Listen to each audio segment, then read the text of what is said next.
Hi, everybody. It's me, Uncle Herbie, and this is another episode of Wisdom After the Fall.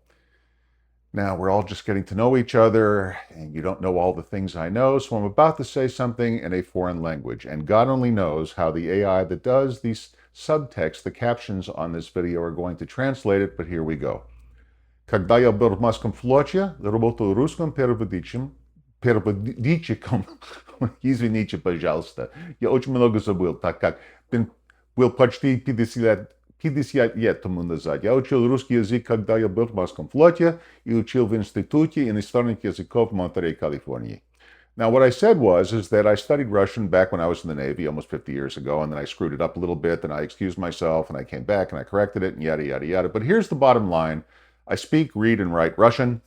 And ever since I was in the Navy all those years ago, when I had a top secret alpha clearance and worked at the National Security Agency at Fort Meade, Maryland, just outside of Washington, D.C., while doing temporary duty upon various intelligence collection platforms, which I will not discuss, given the pledge that I took when I was in the military. I served at the various highest levels of American intelligence and as a Russian specialist, both in the military and in the language and culture. Now, I've maintained that interest to this day. I still use my Russian all the time. I still speak Russian fairly well. And I do it, weirdly enough, because during the day, to support myself while I grow this channel, I do medical transport, and I happen to transport quite a lot of elderly Russians who happen to live here in the United States and need help getting to things like kidney dialysis and things like that. So I get to use my Russian actually quite a bit. And I still watch Russian television, and I read Russian newspapers and literature, and I have a much deeper understanding of Russia than most Americans. So when I tell you that Vladimir Putin, or as we say in Russian, Vladimir Vladimirovich, which is Vladimir, the son of Vladimir, because that's what he is. He's basically a junior, but that's how they say it in Russian. Anyway, he's going to do a header out of a window of the Kremlin any day now. I doubt he'll make Christmas. This is the way things go in Russia. Now, I don't think most Americans have a very good understanding of Russia and what's going on in Russia and why Putin is done. I'm going to keep it brief today because I could spend hours and hours on Russia. But here's what I believe is going to happen. And I think I'm very well informed on this and have some wisdom and insight into this subject more than the average bear. And because I am outside the defense establishment, and even though I'm just a little pisher out here in Phoenix, Arizona, doing a very obscure, very tiny podcast, I want to go on the record because I think I'm going to be right about this and maybe gain a little traction. He's going to do a header. It's going to be sooner than later. As strong as he looks, regimes like his, authoritarian regimes, look strong but are always very brittle and are only as good as the heartbeat of the dictator. And Putin, make no mistake about it, is a dictator. Now, it looks something like a democracy. It's as much democracy as Russia's going to have. Russia doesn't have a democratic tradition. Their constitution was written just a few years ago. It's whatever they want it to be. And let's just say they've tried democracy twice in their history. Once under Kerensky, just after the Tsar fell, and that lasted about 20 seconds. Okay, a few more seconds than that, but not very long. And then later they tried it under Boris Yeltsin, and of course that didn't work out either. And now we have Vladimir, who I believe is a Tsar, and by all measurements, he's just a Tsar. And because of that, he's going to come to the fate of any bad Tsar, which he's going to be assassinated. And while he surrounded himself with people he thinks are loyal, loyalty is also a very brittle thing. When push comes to shove, people will act to save themselves. Now, why is he going to fall? Because the Russian economy is in terrible shape, and Russia is not Iran. Iran is hanging in there a lot longer than I think Trump ever thought, because we're dealing with religious zealots who put their religious faith and fate before that of themselves or their own people, and they'll hang in there as long as it takes.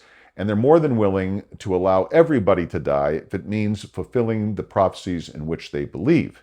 However, the Russians are not religious zealots. They are Russians, which is a whole nother subject that I will discuss on other days in bits and pieces. But suffice it to say that they can take a lot of suffering, but there will come a point when enough is enough. And right now, Putin, who has basically an oil-based, natural resource-based economy, which is nothing to base a modern economy on. You want to base it on intellectual power, not what's coming out of the ground.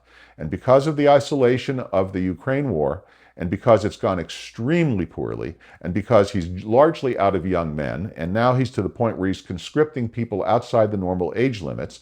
He's importing fighters from as far away as Colombia and Brazil, from what I heard last. I don't know that that's confirmed, but usually those things end up to be true, quite frankly. I know he's had North Korean troops. He's just out of people. And the Ukrainians are much tougher than anyone thought. And this is not a commentary on the pros or cons or what's behind the war. I'm just telling you that Russia's not winning. They are losing. And I don't think Ukraine is going to take over Russia or anything like that, but I think the Russians are going to say enough is enough. And the only way Putin cannot negotiate a peace here. He promised a quick war. He talked about Nazis in Ukraine. He made a lot of promises to his people. And the one thing that Russians respect above all else is strength.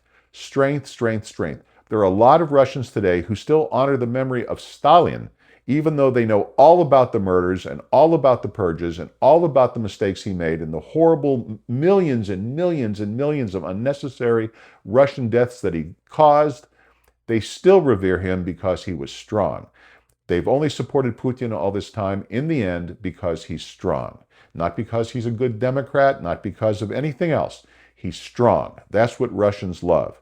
And when he stops being strong, and he's led them down this path, if he doesn't win this war, he loses. Even a negotiated settlement is a loss. He won't last long. There are other people, younger and smarter, with ambition, somewhere in the ranks that are going to bump him off. And one day, with no warning at all, he's going to take a header out the Kremlin window. And if you wanted to ask me the timeline for that, I'm going to come right out and say it. I don't think we'll get to Christmas of this year before Tsar Vladimir takes a header. We certainly won't get through 2027, but I really believe strongly that this day is not far away. It'll be the next big surprise. Big things always happen by surprise. This is going to be a coming big surprise. We're going to wake up one morning, you're going to pick up your phone and look to see what's happened on Google or wherever it is that you look for your morning news, if you even look for your morning news. I use ground news myself. I think it's excellent. By the way, that's not a sponsor of this channel. Nobody sponsors this channel. It's too teeny to be sponsored. But anyway, that's where I look. And I think very soon we're going to see that Tsar Vladimir has taken a header out of a window of the Kremlin.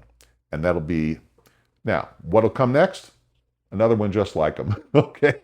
We're not, there are those people who think we're going to trade him for a Democrat. Think again.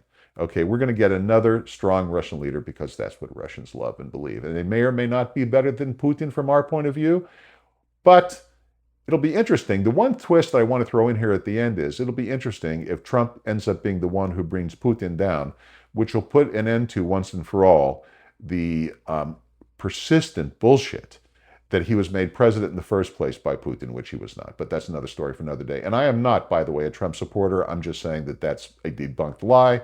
And won't it be ironic and somehow almost artistically beautiful to see Trump be the one that brings him down? Have a beautiful day. Have a beautiful weekend. It's Saturday as I do this. I don't want to make this go on a very long time. And until the next one, peace out.